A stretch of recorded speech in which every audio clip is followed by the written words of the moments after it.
Está no ar mais um podcast Escolha a Vida, um podcast realizado pelo Centro Diocesano de Apoio ao Pequeno Produtor, o CEDAP. É com muita alegria, com muita satisfação que a gente chega até você por meio das plataformas digitais, através do YouTube. Que bom tê-los conosco aqui nesse encontro nosso que é sempre muito satisfatório, muito prazeroso. E hoje também, eu acho que todos os nossos podcasts, a gente tem tratado de temas muito interessantes, muito pertinentes, que traz aí um contexto atual que a gente precisa se antenar. E hoje não seria diferente. Eu trouxe aqui um pessoal de casa já, né? A gente já acompanha a associação dessa comunidade. Eu trouxe os meus companheiros, Wagner Cabral e Andréia Cabral. Que bom tê-los aqui. Eu gostaria que vocês pudessem se apresentar e aí a gente começar a contextualizar, dialogar e conversar sobre as vivências da etnia Chucuru de Cimbres. Sejam bem-vindos. Olá, Felipe. Olá, telespectadores aí do nosso podcast. É um prazer enorme a gente estar aqui para a gente debater um pouco, para a gente falar um pouco sobre a nossa comunidade, sobre os acontecimentos recentes daí que vêm impactando diretamente as populações indígenas, e isso não foge à nossa etnia. E espero que seja um podcast aí muito proveitoso, muito produtivo, para que a gente possa estar falando das nossas causas e falando também um pouco da conjuntura política que nós vivemos hoje no Brasil. É um prazer estar hoje aqui junto ao CEDAP, junto a todos que estão nos acompanhando. Eu sou Andréa, sou uma mulher guerreira do povo Chucuru de Cimbres. Hoje estou exercendo a função de coordenadora geral da Educação Escolar Indígena, bem como faço parte da organização interna na nossa associação, a qual temos o prazer de trabalhar juntamente com o CEDAP, que vem nos apoiando bastante. Estamos aqui juntos para falar, como bem disse o guerreiro Wagner, das vivências da nossa comunidade, bem como das nossas lutas e resistência dentro e fora da nossa reserva. Pois nós indígenas temos uma luta diária para nos manter vivos e existindo. É justamente sobre isso que a gente começa falando. Eu queria que a gente pudesse contextualizar e falar para quem está em casa também como se dá, como se deu, como está hoje o processo organizacional do povo Chucuru de Cimbres. Onde é que vocês estão localizados? Nós aqui do SEDAP, nós sabemos que a gente semanalmente está lá com vocês, mas assim, tem muita gente que ainda não entende o contexto de onde fica o povo Chucuru de Cimbres de fato, como é o processo de organização do seu povo. Então, desde o ano de 2003, após a nossa saída das nossas aldeias de origem Cimbres, Cajueira e Guarda, nós entramos num processo de busca por um novo território, né? Uma vez que nós perdemos o território tradicional, nós buscamos um novo território. Em 2010, o governo federal ele demarcou uma área de 1.166 hectares ali na localidade ao lado do povoado de Ipanema. Hoje nós estamos lá ao lado de Ipanema, se não me falha a memória, no quilômetro 123. Não, 223, no quilômetro 223. Bem em frente ali, a nossa entrada fica bem em frente ao campo de Ipanema. Então, hoje nós estamos em uma reserva, que aí existe uma certa diferença entre território e reserva. Nós estamos nessa reserva, são 1.166 hectares, e estamos organizados lá com tudo que é de direito, tudo que nós já tínhamos antes, né? Em relação à terra, à educação, à saúde, à agricultura familiar, associativismo, toda uma organização que nós temos lá, que a gente pode ir falando um pouco Importante mais. você frisar isso, Wagner. Então, existe uma diferença aí que você, em tua fala, trouxe: território e reserva.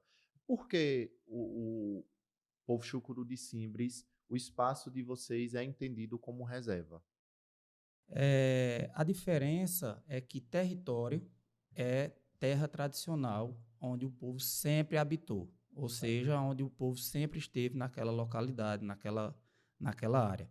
Então, a terra tradicional nossa seria Simbres, Cajueiro e Guarda, que é de onde vêm as nossas famílias, as nossas raízes. Uma vez que nós saímos por conta de um conflito, e aí nós fomos retirados desse território tradicional, e aí o governo faz um ressarcimento daquela população, e não, como nós não estamos mais dentro daquele território de 27 mil hectares, eles criam uma reserva. Isso sempre acontece em relação aos povos indígenas, ou quando há um conflito, como foi o nosso caso, ou quando há um empreendimento que vai impactar diretamente a vida da população indígena, e eles precisam ser retirados e realocados em uma outra área. Então, a única diferença de território tradicional para reserva é essa, é que o território tradicional é onde nossos antepassados sempre viveram, habitaram e permaneceram. E no caso da reserva é quando há a necessidade de uma remoção dessa população ou parte dela, como foi o nosso caso, e eles são colocados em uma outra área que também tem o mesmo valor e tem o mesmo significado de um território. Só que muda o nome entre terra indígena e reserva indígena por conta disso. Perfeito. É por isso que tem muitos locais, a nível nacional mesmo, que são chamados de reserva indígena, né? Isso. Muito perfeita a tua explicação, Wagner. E aí, Andréa, nesse contexto de organização, como é a estrutura? Como vocês estão organizados mesmo, lá dentro do espaço da reserva? Wagner falou que são vários hectares, então eu entendo que seja uma disposição muito grande de terras. Como é que vocês se organizam nesse sistema? E da etnia, existem pessoas que ainda estão aqui na cidade também. Como é que acontece esse fluxo? Hoje, como Wagner bem disse, a nossa reserva é 1.166 hectares, divididos entre 4 municípios. A maior parte está no município de Pesqueira, mas temos Pedra, Venturosa e Alagoinha, que também fazem parte. Nossa reserva está dentro desses municípios. E o nosso povo, hoje, a maioria deles vive na aldeia Mãe Maria, que é a aldeia central, mas nós temos pessoas que moram na aldeia Cachoeirinha, na aldeia Santa Helena e em uma outra parte da nossa reserva. A maioria do nosso povo hoje ainda não tem como residir dentro da reserva, pois nós fomos colocados lá apenas a terra.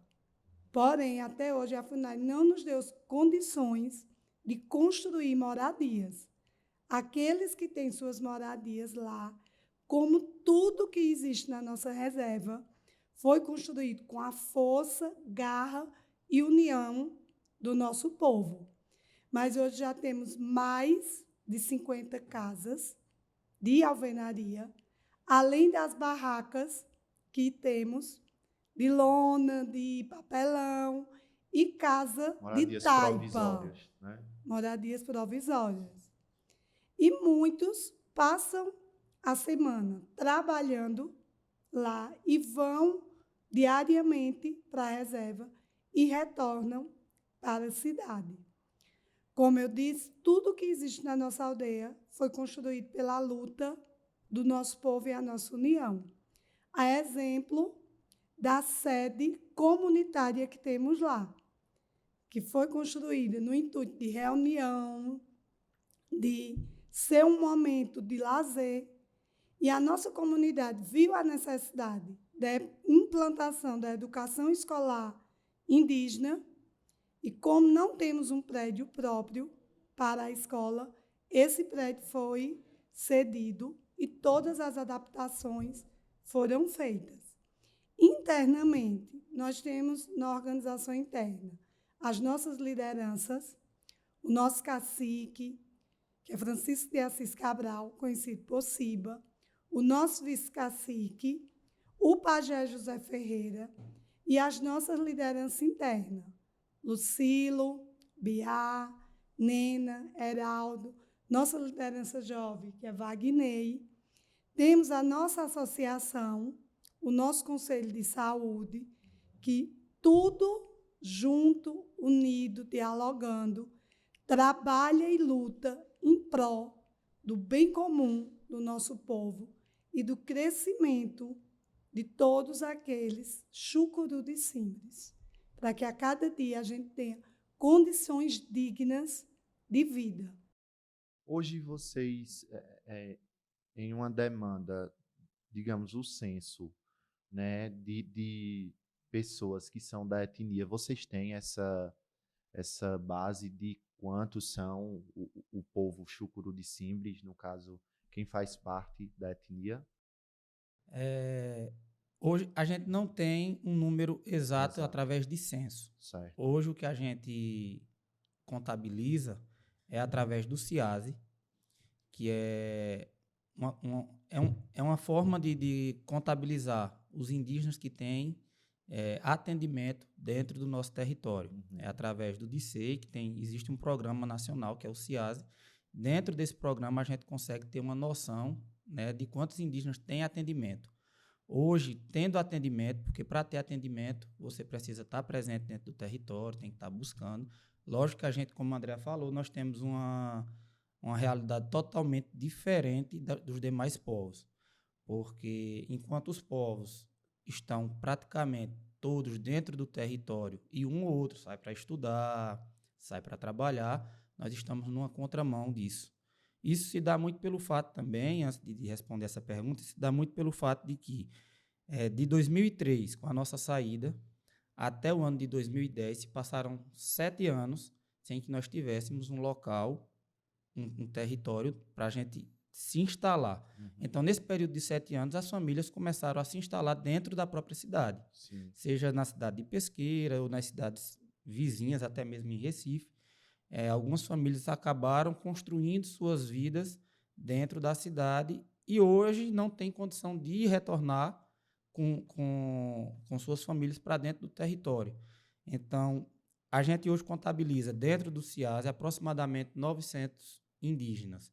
Fora do CIASE, a gente está com aproximadamente mais 300. Então, hoje a gente tem uma população que gira em torno de 1.200 pessoas, né? Entre as pessoas que têm o atendimento, que estão aqui em Pesqueira, que buscam atendimento dentro do território e do polo de saúde indígena nosso, que ainda é na cidade, e mais 300 pessoas que estão nessas outras cidades que acabam não vindo buscar esse atendimento.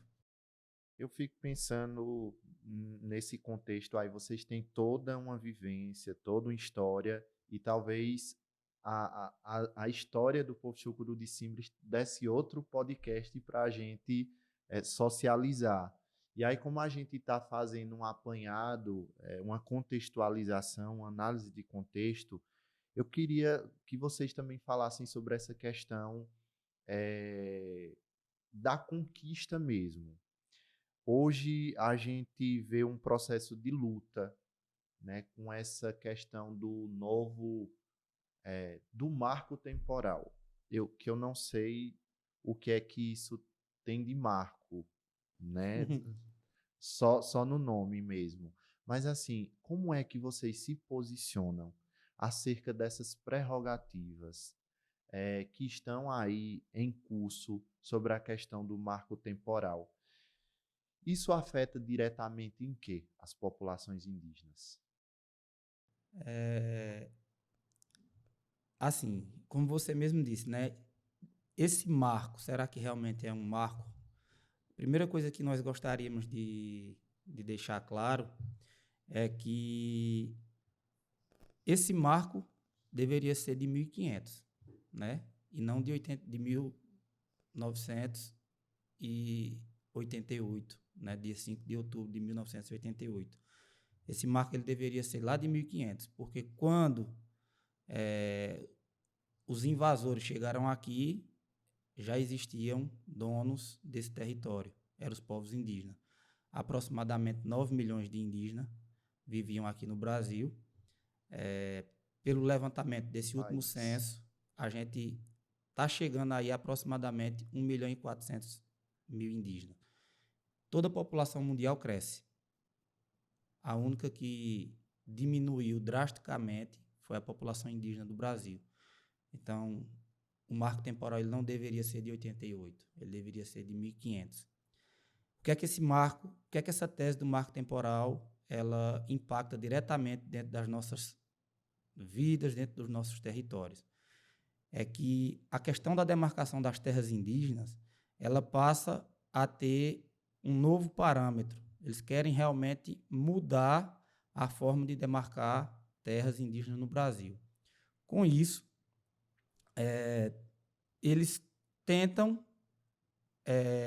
tirar o direito do território dos povos originários. Segundo a própria Constituição, que é a Carta Magna do Brasil, nos artigos 231 e 232 da Constituinte, nós temos a garantia de que as terras tradicionais, as terras dos povos indígenas, é dever do governo federal demarcar, homologar e dar a posse permanente dessas terras para essas populações. O porquê desse marco temporal? Nós sabemos que praticamente a maioria do Congresso ou é ruralista ou é financiado pelos ruralistas. E isso é de interesse deles e a gente sabe que sempre foi assim, sempre vai ser. Eles querem entrar dentro dos territórios para explorar o que nós preservamos, né? Se nós formos olhar o que aconteceu no Nordeste, porque nós fomos, de uma certa forma, uma barreira, um escudo, para que hoje os indígenas lá do norte do país eles tivessem a sua aparência, né? Como muitos julgam que no Nordeste não tem mais indígena pela nossa aparência, eles ainda preservam isso. O pensamento é equivocado. É equivocado, exatamente, porque não é a aparência que vai determinar quem você é. Então, eles ainda têm essa aparência, muitos costumes, crenças e tradições, graças a o que os nossos antepassados fizeram aqui, a resistência, a luta. E eles têm a intenção de fazer lá no norte o que fizeram aqui.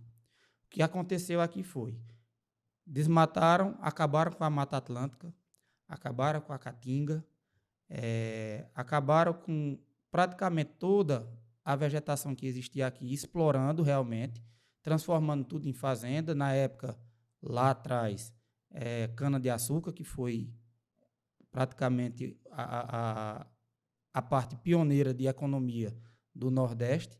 Hoje a gente vê aí os estados do Nordeste totalmente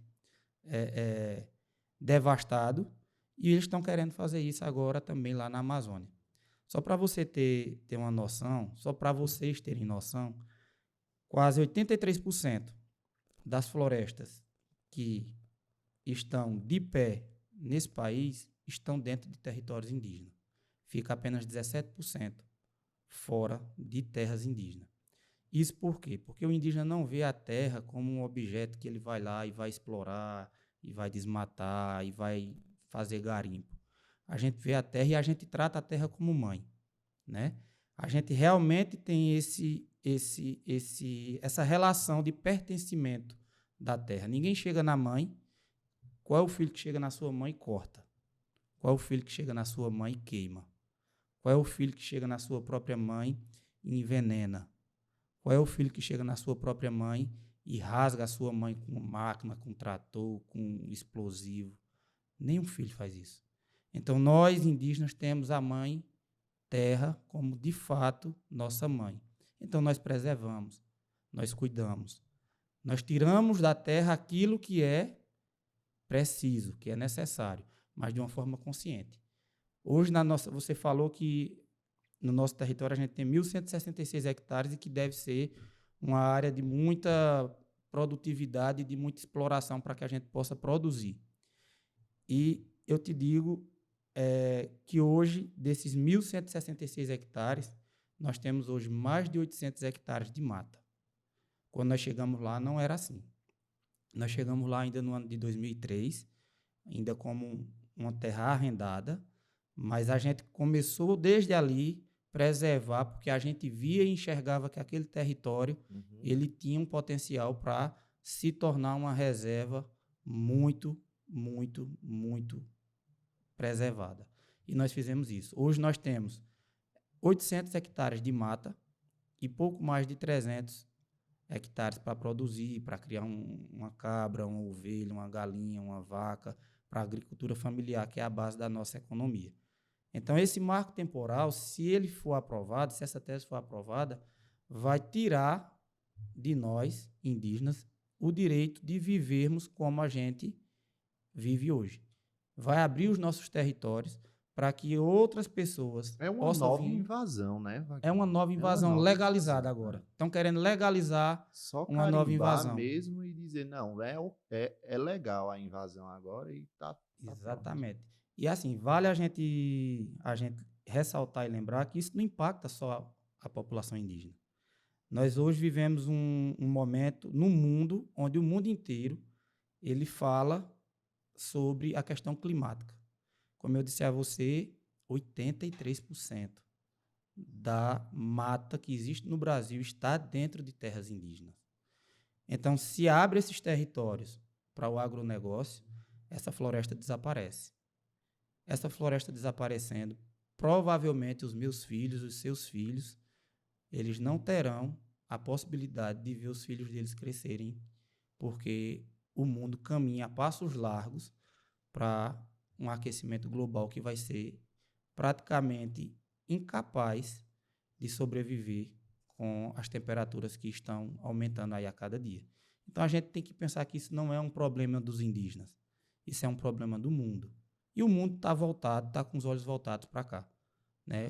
Essa tese do marco temporal, ela vem tirando o sono não só dos indígenas, mas de ambientalistas, de pessoas do mundo inteiro que se debruçam sobre a causa climática, sobre o meio ambiente e estão preocupados, de fato, com essa aprovação ou não do marco temporal. Você imagina que a gente já tem, né? A gente já tem os efeitos de tanta degradação sem algo que está lá na lei. Imagina quando escancarar. Eu acho que é de fato muito preocupante. Eu também me preocupo muito com isso e penso que os nossos representantes eles têm um papel muito fundamental de pensar em nós, nos nossos povos indígenas, nas nossas crianças, no nosso meio ambiente, porque isso tudo é de uma crueldade tamanha, sabe? Quer dizer, a gente em 1500 a gente já impõe uma situação totalmente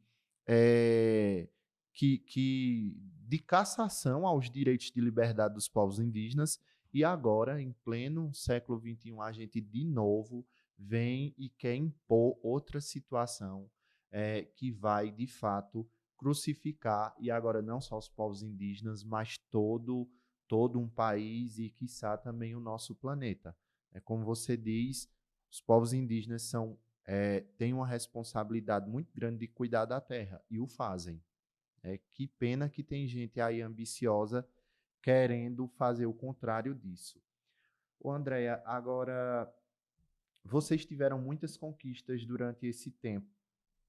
Eu digo vocês no sentido macro, os povos indígenas. Por exemplo, agora, recentemente, nós temos o Ministério dos Povos Indígenas, que há pouco, e por essas mesmas pessoas que Wagner citou aí, que têm interesses escusos, tentaram aí quebrar a hegemonia, ou seja, o poder de decisão do Ministério dos Povos Indígenas.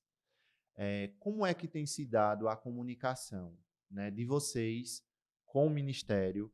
E aí eu cito que recentemente vocês receberam no território a ministra dos povos indígenas. Ela esteve com vocês. Como foi essa conversa e como vocês pretendem dialogar com o Ministério dos Povos Indígenas? Como bem foi dito, né?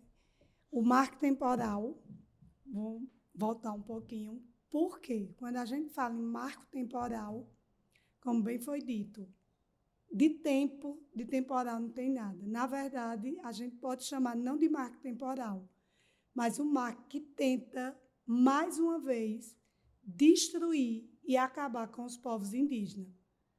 Mas não só com os povos indígenas, porque quando esse marco ele não vai passar, porque Tupã, Tamanhin estão à frente, nos protegendo, nos defendendo e nos livrando de todos esses males, que é da ambição do homem, que pensa só no poder, no lucro e jamais na vida. Porque esse marco temporal é tentar contra a vida de todos os seres humanos do planeta, não apenas nós indígenas, porque a gente não defende só o nosso território, a nossa fauna, a nossa flora. Nós defendemos a vida. Nós defendemos a Mãe Terra como mãe de todos e protetora de todos. Então, que todos aqueles que nos ouvem sejam sensíveis a essa causa e busquem apoiar os povos indígenas para que esse marco temporal jamais passe, que ele caia por terra. Porque ele passando não é a destruição dos povos indígenas, é a destruição da vida do planeta. Em relação ao Ministério dos Povos Indígenas, é uma conquista muito grande, muito significativa para nós, povos indígenas. Vem mostrar que a luta e a resistência de nós tem sido, a cada dia, essencial para a continuidade das nossas gerações, que hoje estão aqui, e das gerações futuras. Porque, diferentemente de 1500, onde chegaram aqui e destruíram tudo que era nosso, pela nossa ingenuidade dos nossos antepassados, hoje, nós, povos indígenas, mantemos a nossa cultura, a nossa existência, a nossa força, que vem da Mãe Natureza, porém, fomos em busca da cultura do branco para nos preparar para ter um diálogo e lutar de igual para igual. Então, hoje, os povos indígenas, quem está à frente, sendo protagonista, é uma mulher guerreira no Ministério dos Povos Indígenas, para lutar, para nos defender, para cuidar de todos os indígenas do Brasil e também fora do Brasil, porque ela é uma pessoa muito sensível, muito aberta. A visita dela no nosso território, a gente pode sentir essa sensibilidade por parte dela, de Soninha Guajajara, bem como de todas as que estiverem junto com ela. A presidente da FUNAI, a deputada Célia Chacriabá, também, que veio nessa comitiva. Então, foi um diálogo muito positivo, muito importante para o nosso povo, porque ela pôde pisar no chão da nossa aldeia, conhecer, de fato, as nossas demandas, as nossas realidades, o nosso anseio, e levar para Brasília aquilo que desejamos, aquilo que precisamos. E, na sua conversa conosco, ela ficou aberta para nos receber, bem como intermediar qualquer conversa que a gente precise ter com outros ministérios, com outras instâncias em Brasília. Então, o protagonismo dos povos indígenas no governo que temos atualmente só vem mostrar o quanto a nossa luta é importante e o quanto nós precisamos ocupar os nossos espaços. Porque uma vez que alguém fala por nós, é diferente de estarmos lá e colocando a nossa voz, defendendo a nossa causa. já dizia, tem uma frase que diz: nada para nós Sem sem nós. nós, né? Bem famosa. Então, não tem como você discutir pauta de interesse dos povos indígenas sem os povos indígenas. Tem que estar. Eu acho que os espaços eles têm que ser de fato ocupados.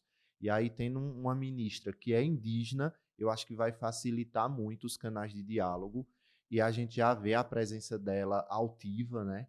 Ela resistiu àquele processo de mudança que tentaram, né, colocar no ministério, enfim, se colocou, posicionou, foi até o presidente conversar. E isso é muito importante. E é isso, como você diz, é nesse sentido que os povos indígenas vêm resistindo, e aí o povo Chucuru de Simbres vem nesse processo de resistência.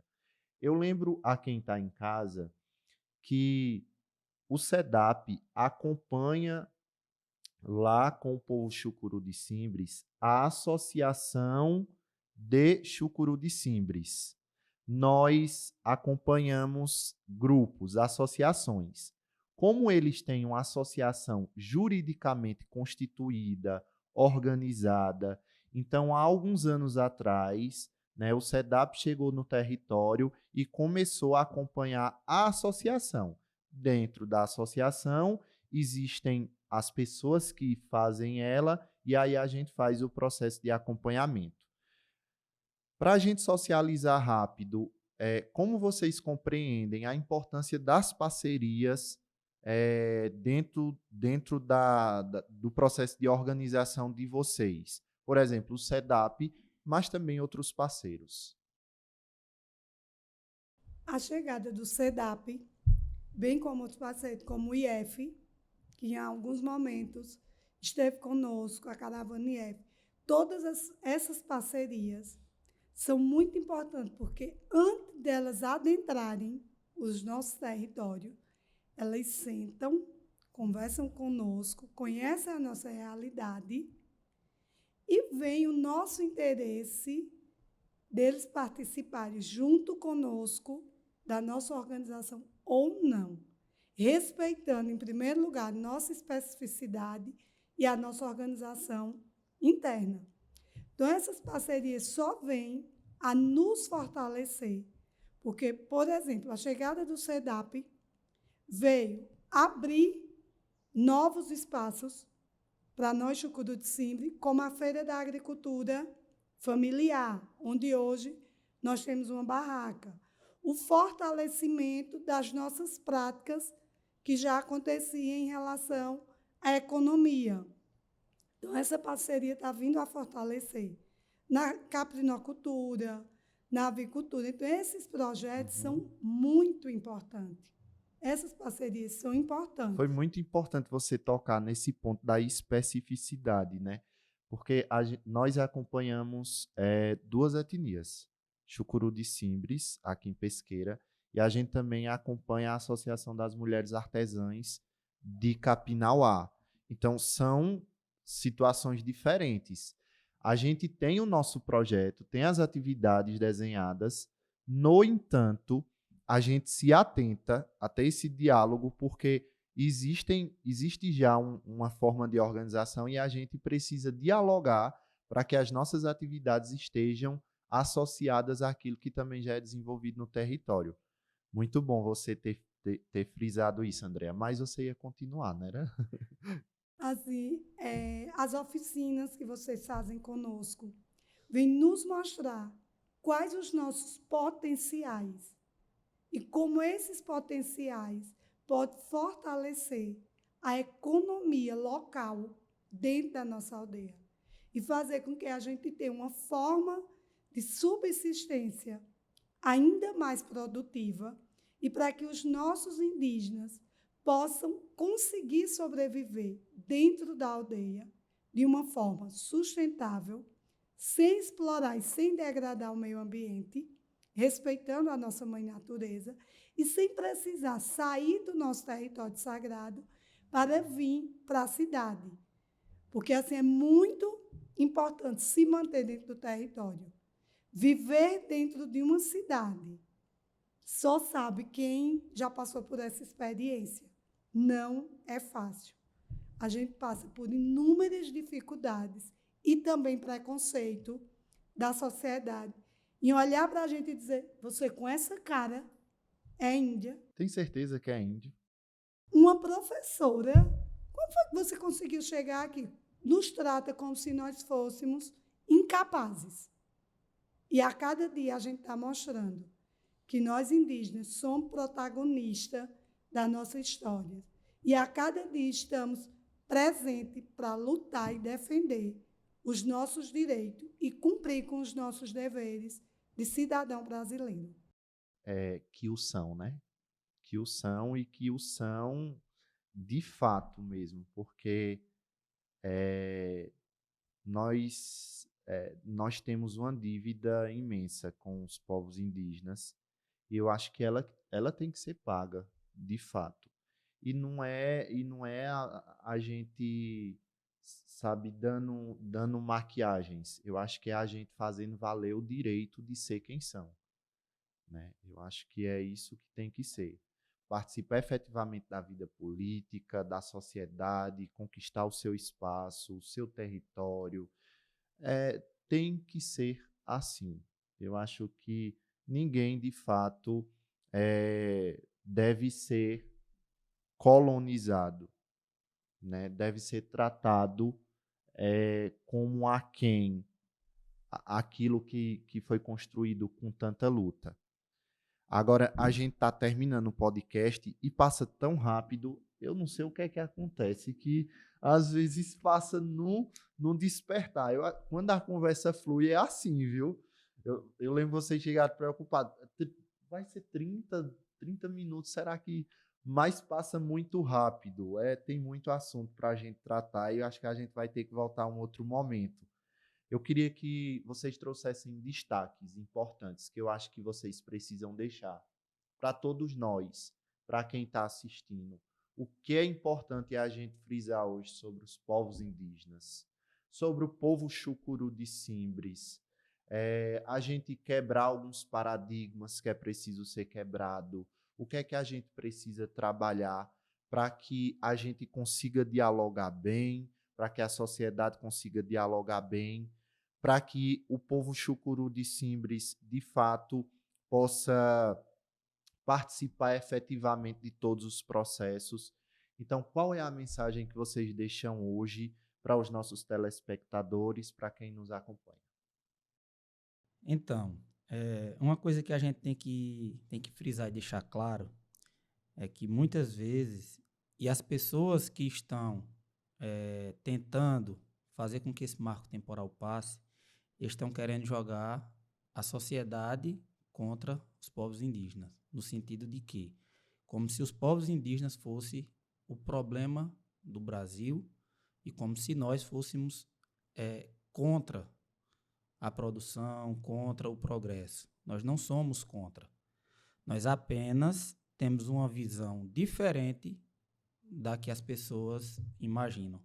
Muito pelo contrário, nós somos a favor do progresso. Tanto que nós buscamos o nosso próprio, né? Como a gente costuma dizer, nós podemos ser quem nós quisermos, sem deixar de ser quem somos. Eu posso ser médico, engenheiro, advogado, mas eu jamais vou deixar de ser indígena.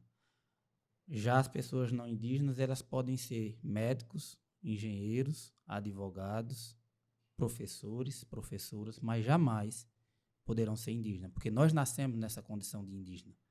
A única coisa que nós temos que deixar claro é que para ver o progresso, não precisa destruir.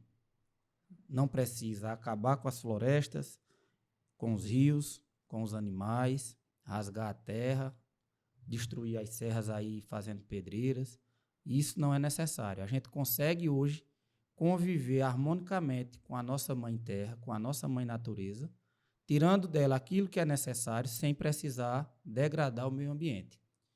Só que as pessoas veem a terra de uma outra forma.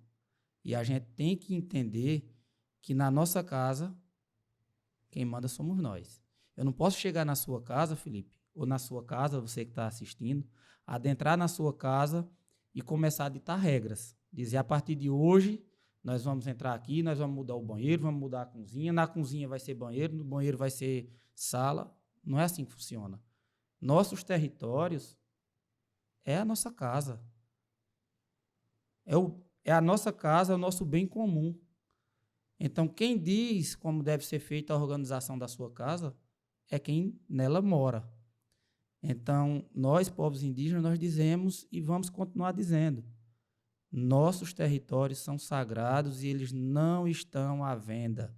Eles não estão para ser explorados. Eles não estão para ser degradados. Então, a sociedade brasileira tem que entender isso. O território é a nossa casa. Assim como a sua casa é sua, nosso território é a nossa. Não podemos deixar que outras pessoas de fora venham, invadam e façam o que querem. Esse recado eu quero deixar para a sociedade brasileira, que esse podcast vai ficar para que todas as pessoas possam assistir, é que os povos indígenas estão lutando pela sua casa, gente. A mata, a floresta, o rio, é a casa, é o bem comum dos povos indígenas. Então, da mesma forma como você não permite que um ladrão, que um marginal entre na sua casa e tire, faça um saque, vá lá saquear o que tem dentro dela, nós também não vamos permitir isso. E vamos resistir até o último indígena. Nós não somos contra o progresso, nós somos contra a forma que está posta, aquilo que estão impondo. Isso nós somos contra e vamos permanecer sendo contra. Esse é um recado que eu queria deixar para a sociedade brasileira, que estão tentando jogar os indígenas contra a sociedade, mas graças a Deus que a sociedade vem entendendo que não é os indígenas o problema do Brasil. Nós somos parte da solução, porque a solução somos todos nós. Andréa, você pode ficar à vontade e trazer suas considerações. É muito importante que a sociedade brasileira, antes de qualquer julgamento em relação a nós, povos indígenas, possa conhecer de fato qual é a história dos povos indígenas, de tudo que a gente vem passando desde o período da invasão. Porque o que temos aí posto para a sociedade é aquilo que o colonizador mostra. E, na verdade, nós precisamos decolonizar as mentes, a visão que tem sobre nós. E isso só acontece quando, de fato, a sociedade é sensível, se abre e conhece, de fato, a luta e resistência dos povos indígenas. O que pedimos hoje é isso. Conheçam, de fato, os povos indígenas e vejam o quanto é digno a nossa forma de vida, o quanto nós lutamos não só por nós, mas por toda a sociedade, para que juntos podemos ter uma sociedade de paz, de união, de harmonia, de respeito, que vive buscando o bem comum, não interesses próprios. Então, o que pedimos é isso, gente. Nos conheçam antes de nos julgar. Não existe ninguém com cara de índio. Existe o povo que está aqui nessa terra e que vive sua luta, sua resistência, sua cultura e busca a cada instante defender os nossos direitos, cumprir com nossos deveres e promover o amor e a paz para todos. Gente, que legal ter tido vocês aqui hoje. Eu queria ficar mais tempo, mas eu já deixa para em outro momento a gente estar aqui discutindo outras situações, que a gente fez uma introdução sobre a vivência de vocês, mas eu sei que tem muito mais coisas. Se a gente for falar sobre cada campo, a educação, a questão da cultura, a saúde, o meio ambiente, os espaços de saberes que vocês têm em relação ao meio ambiente, eu sei que daria vários podcasts, mas esse espaço é justamente para isso, para que a gente esteja outros momentos e vocês possam vir contribuir também conosco. E é bom a gente ter essa conversa, né, direta, uma conversa diretamente com a população, para a gente mostrar, né, a importância também dessa instituição, né? O SEDAP, ele vem, acredito, desde a década de 90, né? 90, acho, foi fundado em 91, o SEDAP. 91. Então, desde a década de 90, o SEDAP ele vem impactando a vida de muitas pessoas, né? Seja na agricultura familiar, seja nos inúmeros projetos, seja na assistência social com os parceiros aqui do POD. E na nossa comunidade, isso vem dando bons frutos, impactando diretamente a vida do nosso povo. Quando a Andrea anteriormente falava com relação aos cursos, às palestras, né? Nós temos uma cultura, né, própria, mas toda cultura ela é dinâmica. Toda cultura ela é dinâmica. A todo momento a gente está em movimento, todo momento a gente está aprendendo coisas novas. E o SEDAP vem abrindo novas portas para que a gente enxergue o potencial que há dentro do nosso povo e que há dentro da nossa comunidade. Coisas que a gente, há algum tempo atrás, não sabia nem como chegar a explorar algumas coisas, né? Então, assim, gostaria de deixar essa mensagem também para você que está nos ouvindo, da importância dessa parceria que o SEDAP tem com as comunidades, não só indígenas, né? Vocês acompanham duas comunidades indígenas, mas acompanham inúmeras comunidades que não são indígenas. Dizer da gratidão que nós temos pelo SEDAP hoje ele nos acompanhar e pelo trabalho que vem fazendo. Não é só em questão das coisas que chegam dentro do território, mas é em questão de nos sentirmos, de fato, acolhidos como deveria ser em qualquer outra instituição, né? A questão da consulta prévia, livre, informada, que deve ser feita dentro das comunidades indígenas, que vocês respeitam muito isso, né? Todos os técnicos que passaram lá, tanto Paulo, que foi o primeiro a nos acompanhar, agora Jamil, que está lá nos acompanhando, a gente tem essa relação de irmandade, de parceria mesmo, certo? Então, gostaria de deixar também esse recado para você que nos ouve, que nos assiste, da importância da parceria, da seriedade que o SEDAP trabalha com as comunidades rurais. Obrigado, Andréia. Obrigado, Wagner.